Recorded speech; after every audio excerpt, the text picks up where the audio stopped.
Welcome to the third and final part of my conversation with Mai Nardone about his collection of stories, Welcome Me to the Kingdom. In this part, you'll hear questions from the audience at Mahidol University International College, and of course, Mai's responses. If you have any questions of your own, please do leave them below the video.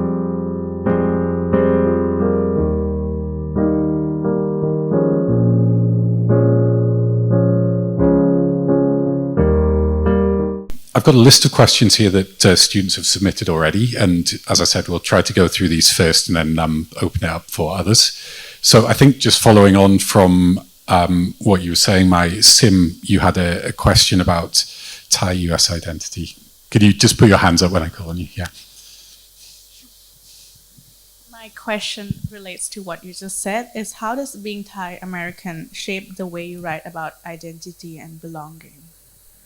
I think that this might be changing a little bit as well, but I feel like there's sort of a double standard on Thai identity. Like if you're on the SkyTrain, you're used to seeing all these cosmetic ads and whatever, which feature Thai celebrities, like 95% of whom are Lukrung in some ways, right? It's like Mario, it's Yaya, it's like, or if you look at the recent Miss Universe kind of lineup, like half of them are somehow half Swedish or something. And so there's sort of that image of like, these are Thais, and not only Thais, these are sort of our representative Thais, right? There used to be a wonderfully racist Gatsby hair wax ad. I might get myself in trouble for saying this. On the BTS, this was, I think, pre-COVID a number of years ago. I don't know if anyone remembers it, but the gist of the ad was, so you had Mario and his face was like looking at you, and then you had these other faces which were sort of transitioning into Mario, but it was a totally different person, and that person was Thai Chinese. And then you get to somebody who's half white, right? And you see this also in, and this is a tension that comes up in the book, in skin whitening ads that feature half white actors or whatever. And so there's sort of this weird double standard where like these are the models, and yet your identity is always going to be rejected either by your language, either the last time we had an election when I was voting and I couldn't go to someone I told one of my Thai friends that I won't be there because I have to go vote that morning, and she was like, this is someone I speak Thai to every day, and she was like, oh, I didn't know you could vote. And I was like, these are sort of the identity barriers that you're kept out of. And yet I think that often writers, this might not be true anymore, but you are often sort of on the outskirts of society anyways, and sort of looking in. A lot of it might just be that writers are kind of like weird people. And if you're a weirdo, you're sort of ostracized, or you're self-ostracizing. And so that identity can, in some ways, especially if you're writing in a foreign language like English, be useful for looking in from the outside. At the same time, you kind of have to reckon with, and this is what I try to reckon with, the fact that you are, in my case, like part of a privileged community. The reason that I am English speaking is because I went to international school and I went to university abroad. And then I came back. And so there's always going to be that kind of that tension. But if you're good at it, and if you want to see someone who is really good at it, look at people like Teju Cole, these people who are sort of writing on the outskirts of whatever society that they're living in. Yeah. Thank you. And another question I think is kind of related to that. Money, would you like to ask yours now as well? I have a question related to the story Easy. So in the story, there is clearly the tension between the family member. I wonder if the tension is driven by the cultural difference, and if yes, how or why the cultural difference can lead to the tension in family. Yeah, thank you. That's a great question. I mean, some of the cultural difference in the family is sort of the expectation, right? Like what the daughter expects from her father, what the mother expects from her father. And I'm trying to think about what I can say publicly.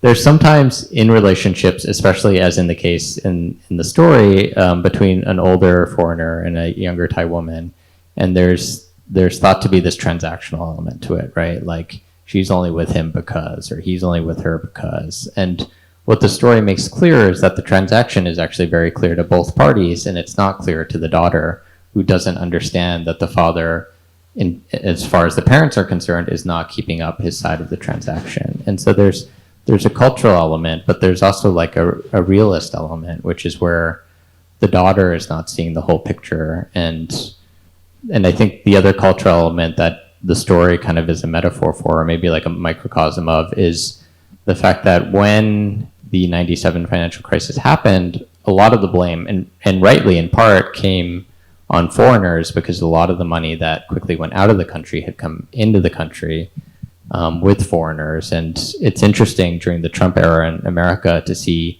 George Soros, the hedge fund gazillionaire, be one of like the super bad guys because he funds the Democratic Party. But actually Soros was infamous in Thailand after 97 because he was one of the main, or his firm was one of the main firms that was shorting the Thai baht and led to the devaluation. And so like foreigners were kind of, there was this backlash against them at the time. And so that's the cultural element that's happening in the country at large, but also within the family itself. And it leads to the sort of self-exile of the father in the story. I've a question to follow up from that. We had a student wanted to ask a question, but unfortunately she can't be here due to a family bereavement. So I said I'd ask it for her. And she asked about the use of perspective in this story, Easy, to portray cultural identity. So, you know, we have this family of the American father, the Thai mother, and this daughter who, as you said, is not quite grasping that relationship. So could you talk about the use of that particular perspective in that story? Yeah. I mean, I think that even just to dwell on the word perspective a little bit, one of the things, and maybe you've already done this in creative writing classes, like there are a series of decisions when you're starting a piece that you're always working with them. One of them is, of course, point of view. And Zadie Smith has this wonderful essay, I think it's called something like The I Who Is Not Me, or something like that, about the first person point of view and the power, that the immediacy of when you go into the first person.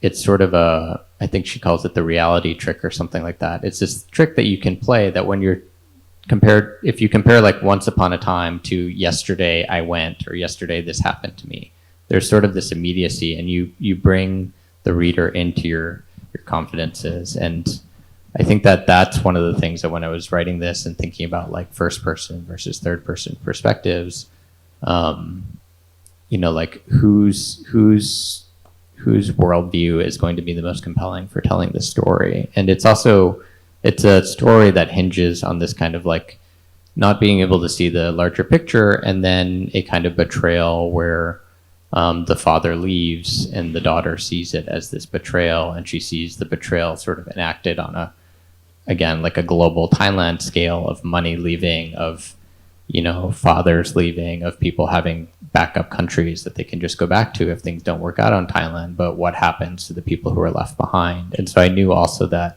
it had to be a character who was left behind. Thank you. Okay, let's move on. Rose, to the front here. So talking about the story, so throughout the story, language acts like a bridge and a barrier between the interactions of the daughter and her mother. English acts like a weapon, while Thai represents tradition and family duty. So how do you view the role of language in shaping the dynamics of multicultural families?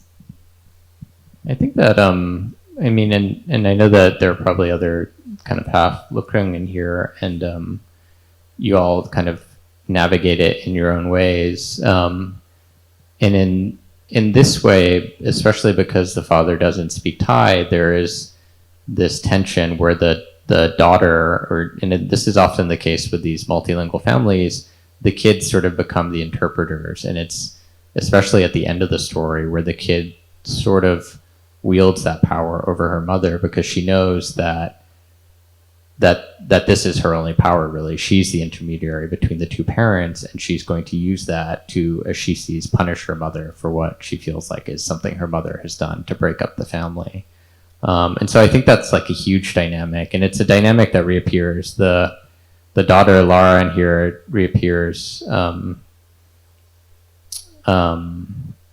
a later story, in the title story, and she's also kind of navigating language, navigating her transcultural identity, and one of her games is to sort of like be in different countries and just pretend that she is an insider or an outsider and kind of play with that tension of like who is allowed to be in, who is being a mediator. I think it's like a really valuable and also somewhat universal. Like when people talk about the third culture kid, one, just to acknowledge it's usually like an international school background, which brings with it all its like privilege, but it also sort of speaks to this universal culture that I was telling John Ivan before that I tutor online and I tutor kids from all over the world, but what they have in common is international school backgrounds, and what they always want to write about is being a third culture kid, because in their own context they stand out, but what they don't understand is within a global context that is its own sort of separate culture that has a lot of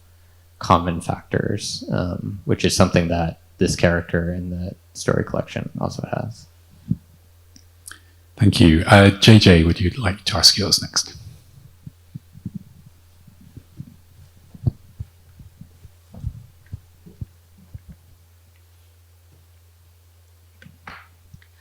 So, like, in what way does the title "Only You Farang Are So Easy to Come and Leave" reflect the story deepers on, like, the theme of privilege, displacement, and permanence?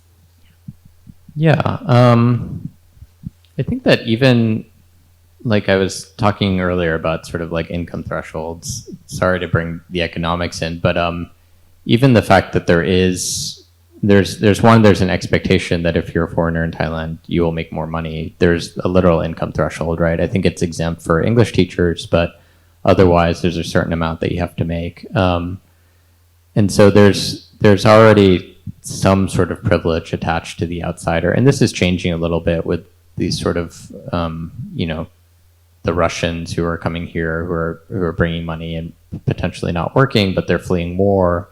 Ukrainians is the same, Israelis is the same. My wife is a documentary producer and journalist, photojournalist as well, and a lot of her work recently was looking at these communities of, especially these like kindergartens or young age schools in Gapangan and these other places where a lot of these self-exiles have come to, and sort of these what these communities look like of these kids who are speaking 3 different languages in these schools because they're all from different exile communities. But so I think that's one context. So there's the privilege context in the story itself. There's and I've spoken a little bit about this, but there's the feeling that the promise of globalization, the promise of economic liberalization was coming from the West, was something that America was exporting in that era, and it felt like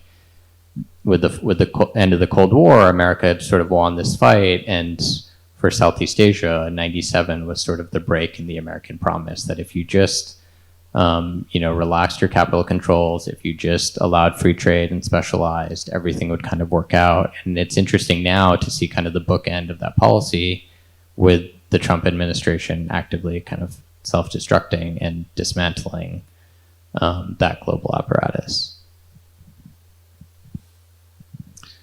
Okay, thank you. Next question, Tar, can we go to yours, please? At the front, George, thanks.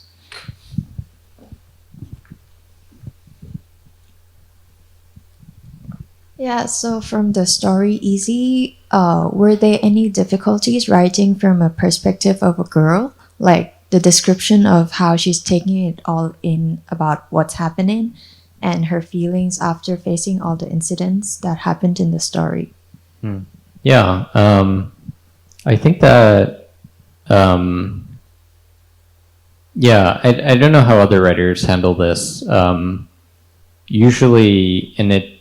So one of my favorite prefaces for a novel is the novel C.E. Morgan, or the novel The Sport of Kings by C.E. Morgan, and she has dedicated the book to the reader, which I feel like is kind of the truest dedication that I've seen. And I think what she's getting at is this now unfashionable kind of death of the author idea that once the book is in the reader's hands, it is really just between the text and the reader, right? The author shouldn't really come in between that, and it's up to the reader really to be the arbiter, to be the judge of whether they're pulling it off or not. And so the reality effect that like Zadie Smith talks about is sort of whether you're pulling off this trick, whether when you use I in a female voice, in whatever, a voice that is not me, whether you're able to pull it off with this reader. And I think that the farther you're writing from your identity, the harder that is going to be to pull off, always. And often, and many times, it just doesn't work for the reader, and it's sort of up to the reader. Then they kind of reject it, and they're like, this reality effect is not working for me. This story is not believable. I'm not engaged, whatever. And I think that's great. And so there's a lot of this argument, and especially in the US recently, around appropriation and sort of this idea that you cannot take, if there's sort of a hierarchy of privilege, you cannot take from below you. You can only punch up. You can only tell stories up. And I think that reaction comes from the fact of people doing this and that reality effect being rejected. So people reading it and being like, I'm not convinced by your portrayal of this family trying to flee from Mexico to the United States, for example, because you are a white woman writing this. And so I think that that's the danger of like writing in a voice that is not yours. At the same time, the premise of fiction is just sort of having to force yourself to write outside of yourself. And so one of the tricks for me, if I'm trying to write in a specific voice, say a teenage girl, I will just read lots of books of teenage girl characters, and just try, I have a superstition that I'm sort of sponge-like, and if I've read enough of something, then I can usually, for the next 2 hours or something, for the next 2 days, I can channel that voice, and I just try and channel as much as possible before the energy runs out, and then you replenish. And even with that, it doesn't always work out. But this goes back to the thing about imitation, where I'm a huge fan of imitation. And so, try to write like your favorite writers. And if they're writing female characters, then great. Okay, Sasha, let's go to your question, please. Yes, thank you so much for the talk. It's been very insightful. My question is, do you think the insecurity and the biased view of Lara's mother on her husband, Lara's father, being able to leave whenever he wants, has left her unable to understand or communicate with her husband? Because in some instances, when I was reading the story, her husband did try to communicate with her, but she was like really closed off. Yeah. I think that speaks to a sort of resentment, like this contract that I kind of talked about, that like he hasn't kept up her side of it. And in fact, like, so they divide themselves into very traditional gender roles. He earns money, she keeps house and raises the daughter. And the fact that he is kind of encroaching in his unemployment on her territory by, parenting the daughter, by trying to do the dishes, by, getting involved in domestic life, she feels like is kind of a break on that contract. And so she is sort of reacting to that and punishing him for the fact that this isn't what she agreed to. And it's the story that's earlier in the collection that is the two parent characters meeting is called What You Bargained For. And it again, like, goes back to this transaction and what one character is promising the other when they are embarking on this relationship. Okay, and Sana? So my question to you is, like, towards the end, you portrayed that Lara chooses to lie to her mom on the phone. Did you see this as an act of cruelty or self-protection, and why? I think I saw it as vindictive, so cruelty. I think that if I were a better writer, I would have pulled off the ambiguity a little better. And I'm trying to think of writers who have done this really well. I think that in this this story, this character only comes across perhaps, I don't know, maybe other people read her more sympathetically, but at the end, it is quite a cruel thing to sort of shut her mother out of this moment. And it's understandable because of what this family is going through, this sort of rupture. But I think that the best stories are able to kind of to pull off the cruelty and yet make you feel like you're on the side of that character too, especially if it's the person telling the story. Okay, so those are the questions that were submitted before time. I'll now open it up to anybody else who would like to ask anything.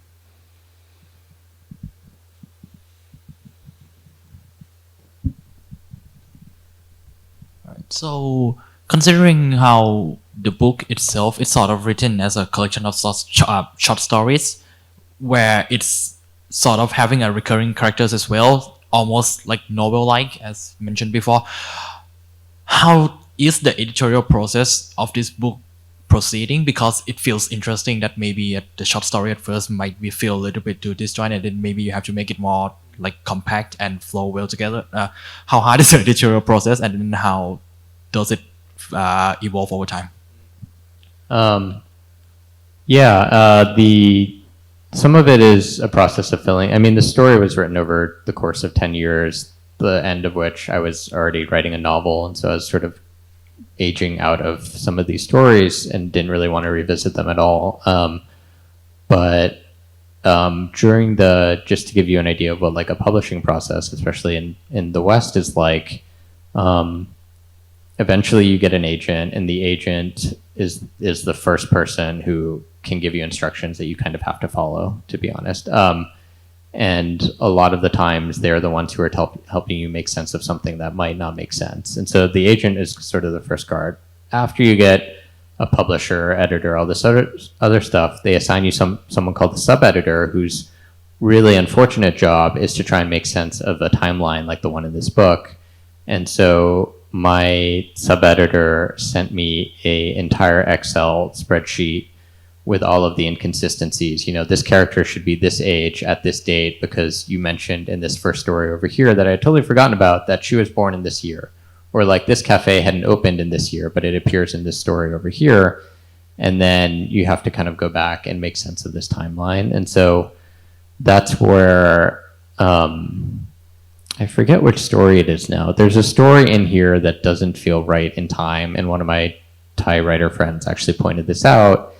And I was like, it's because it's not the time that I actually was setting the story in when I was writing it. And we just tried to fudge it, to be honest, afterwards, because we couldn't fit it in with the chronology that I had already invented and therefore tangled up. And so it's really, there are sort of these trade-offs to a linked short story collection. And there's even on the back of the American one, I don't know if it's on the UK version, Jonathan Escoffery, his book, If I Survive You, which was billed as a novel, but is also a linked story collection, is an excellent example of how to do it right, where he keeps it very simple, the characters recur, and it still feels like a novel at the end of it. And so I don't know if there's necessarily a good way. There's a lot of good examples of linked story collections out there, like,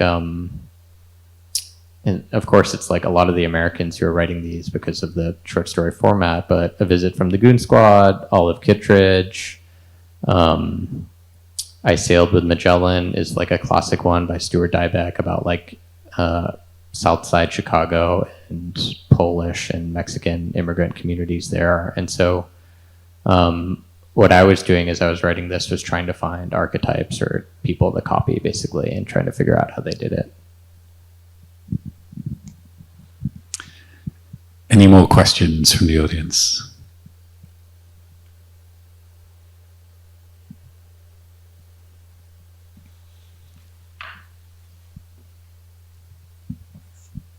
Hi, thanks. So I really admire the thrift with which the story Easy is written. I think you get a lot across with just a few brush strokes. We feel the environment, the setting, we can see it. The characters are pretty filled out. The dynamics, the tensions as well. So I wonder if you can speak to writing with thrift, trying to, how do you get all of that in? And perhaps you could connect it to your current project, because you said that, the novel is a more discursive form. And, can you carry that kind of thrift into that format? I mean, I was telling John Ivan before this that I'm a fan of, he had interviewed for the World Literature podcast, Preeti Taneja, who wrote a book maybe 5 years ago, a novel, We That Are Young, that is a sort of a retelling of King Lear, but set in India. And it's this family that's sort of wrangling over the what's going to be passed down from the father. And it's an unapologetically maximalist book, and I love it because it's not like a tight sentence book at all, and so it's oddly, and this has happened to me multiple times in the past, where a friend or a writer friend will ask me who I admire as writers, and I'll tell them, and they'll look at me and they'll be like, "Well, you don't write that way at all," which is of course heartbreaking, but at the same time, it's over time you kind of develop a sense of style that it is very hard to kind of escape. And so when I went towards writing the novel, I was trying to allow myself like more space on the page and to be more discursive and to just lean into the maximalism. And unfortunately, I think I am sort of stuck in this mode. There was a really interesting comment by somebody who is my neighbor in Bangkok who read this book, and he was talking to me about it, and he said, it almost read like a screenplay. There was so much dialogue, and it was very light on exposition. And in my head, I was thinking, like, I'm a terrible dialogue writer. I hardly ever write dialogue. I only like exposition. And so even the ways that you think your style is coming across and the ways that people are kind of reading it are not always the same. And so I don't have a good example of how to go from short form to long form, for example, and I'm not even entirely sure what my style is sometimes, but I will say that writing a continuous project has been easier in style because you're not being forced to sort of like step out of a character into another character so often. Does that novel have a title yet? It does not. Well, just because I have not been approved by my editor to take the title that I want, so we'll see. Do you have like a timeline of when you expect that to come out? The other thing about American publishing and publishing in general is it's extremely slow. Anybody who has aspirations for publishing a book, usually even just from when the final draft is handed in, usually the book will come out 1 year after that. And to get to that final draft point is usually like another year or even longer sometimes. And so optimistically 2026, realistically 2027, but nobody's in a rush. And unfortunately, it's not a book that'll necessarily age, and therefore it can just be pushed off forever. Well, keep us posted and we'll keep everybody updated on the podcast. Any more questions? We can take maybe one more. All differences and dimensions that mentioned in the story. So I was just curious, what was your process, or maybe what do you think? And when writing the father's characters, for example, did you intend for the readers to see him as a sympathize or make him as a selfish person? Yeah, I think maybe, I'm not even sure what the reader response is, but usually, or in this story, I feel like he comes across somewhat sympathetically. And I'm always, I don't know, I have sort of like some discomfort around writing foreigners in Thailand. And my sister, who's also a novelist actually, who wrote A Good True Thai, Sunisa Manning, a book that was published with Epigram Books in Singapore, wrote a book set in the 70s that had no foreign characters, just all Thai characters. And I think her agenda there was to sort of to drive out this point that this is like a Thai book and she was going to populate it with Thai characters. And so there's always this tension about writing a story or even a novel that is set in Thailand but is overtaken by characters who are not Thai, for example. And so there's like a sympathy angle there that I was a little self-aware of. I don't know if anyone is anyone watching White Lotus season 3, and how people feel about the fact that a Thai hotel has a 90% foreign staff somehow. And it's this sort of, it is set in Thailand, but it could equally be set in Bali. There's, like obviously Lisa's in it, and so there's a lot of Thai soft power, but it does feel like Thailand is the background to the story. And so like whenever I'm writing a foreign character and I'm thinking about what their place is in the country, I want to make sure that they are kind of necessarily in Thailand, and the story like has to be a Thai story. And I don't know if this answers the sympathy question, but just to think of the way that like those characters are engaging with Thailand. And Okay, thank you. Thank you all for your questions. I think we'll conclude there. And thank you, of course, most of all to Mai for joining us, for really fascinating insights into the writing process, into the publishing process in some cases, and into Welcome Me to the Kingdom. We have a gift for you, so please accept this as a token of our thanks. And let's please give Mai a big round of applause to say thank you for coming.